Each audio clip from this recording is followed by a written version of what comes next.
When I was a kid, my parents bought me every kind of building set that you could think of, and I was always building things, and I always liked building things in construction. So when I decided to go to college, immediately I said I want to be a civil engineer. I want to go in where they build things and learn how to build things. So that's what started me. In 1980, at the age of 33 years old, I'm off on my own with my own business.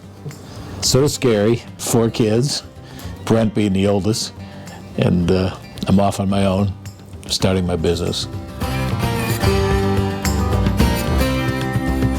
I traveled around the state of Texas, grew it from 250,000 my first year, probably up to 5 or 6 million in building water tower foundations all over Texas, into Oklahoma, and Louisiana, specializing in the civil work for elevated tanks. Just recently when Brent came on board, he did a complete analysis of elevated tanks, all the different areas we're in. We're doing some metal building work too. We dropped out of that. Very competitive, and we decided to do the elevated tanks and the water plant work. The water plant work kept growing and growing, and it wasn't long. I guess in the early 2000s we started building the complete water plants, bidding and constructing the complete water plants.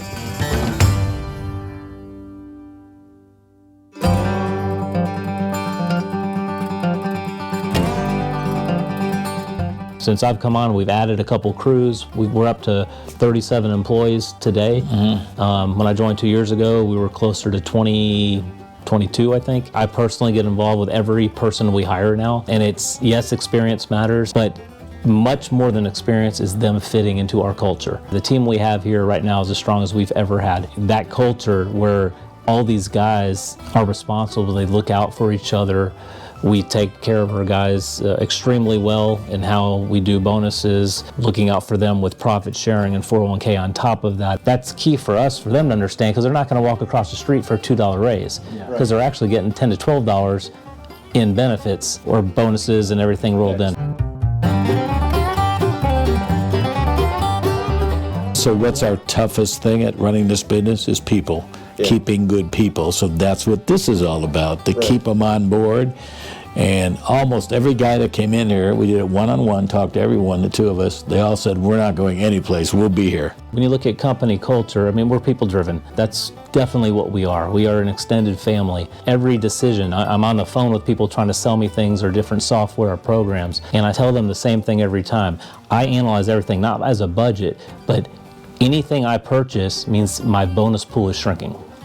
So how important it is to get that extra truck, that extra piece of equipment to run this software. You analyze everything a little differently that way. And it doesn't mean you're a tightwad, because if there's things that you need to do to expand to help you get more, that's fine. It really wipes out a lot of these things that are in the gray area that you're like, well, do I really need that? So that's a little different way of looking at it. What makes us different? We have a mechanic full-time here. We have 13 pieces of heavy equipment. We run all of our own equipment fleet. We have a heavy haul truck with a CDL truck driver. So we have our own equipment, we maintain our own equipment, we service our own equipment, we move our own equipment. That keeps our costs down. We don't have to rent, we don't have to rely on anybody else. So all that kind of plays into us being competitive, where really when we bid, we can really underbid anybody we want to. If we want a project, we can essentially go get it.